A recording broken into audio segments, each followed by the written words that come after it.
मैं अपने बच्चे को डस्टबिन में फेंक देती हूँ। मैं भी अपने बच्चे को डस्टबिन में फेंक देती हूँ। और मैं भी अपने बच्चे को डस्टबिन में फेंक देती हूँ।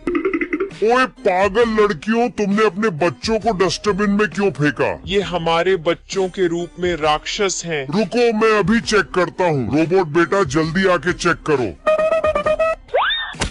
अरे हाँ, ये तो सच में राक्षस है, तुम जा सकती हो। अरे हाँ, ये भी राक्षस है, तुम भी जा सकती हो।